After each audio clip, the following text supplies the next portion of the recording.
But the story for wine is different. Across the country, sales jumped 8% last year. And that got us wondering about the differences among all those millions of bottles. What makes one bottle of wine better than another?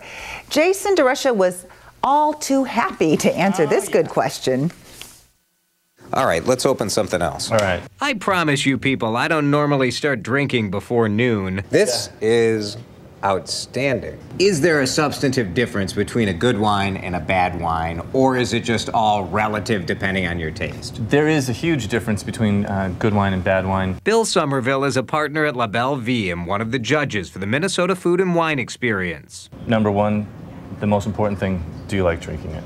That's the bottom line. That's the bottom line. When Bill tastes, he looks for the color first, the smell second. And then you swirl the wine to volatilize the asters, to bring the aroma of the bouquet up and out of the glass. And that's why you're swirling it? It's not just for a show? Oh, it's a little bit of a show, isn't it? Come on. No, it's not a show. Then it's about the flavor. And get out your thesaurus. Quaffable, but far from transcendent.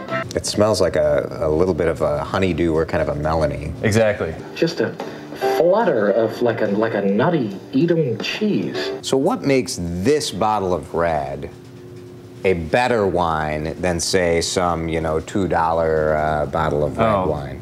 The care that the winemaker puts into growing the grapes. In the wine world, it's called terroir. It refers to the dirt, it refers to the exposure, it refers to what happens to the vines while they're growing. When I'm buying wine and someone tells me it's earthy, that really means that it smells a little bit like poop? Well, there are varying degrees of poop. How much does price correspond with quality? I bought a $5 bottle of wine at Hennepin Lake the other day, and it was fine for what it was.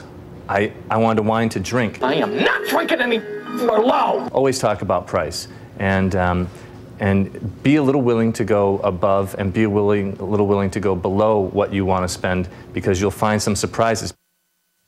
And one more thing about price and quality, Jason tells us, resist the urge to order the cheapest wine at a restaurant. Yeah, that often has the biggest price markup. If you go with the second cheapest, it's usually a better value. Tough job he has, right? Yeah, really. Yeah. Now, if you want to taste the same wines that Bill and the judges are tasting for the Food and Wine Experience, Jason's got the details on his blog. It's at WCCO.com/links.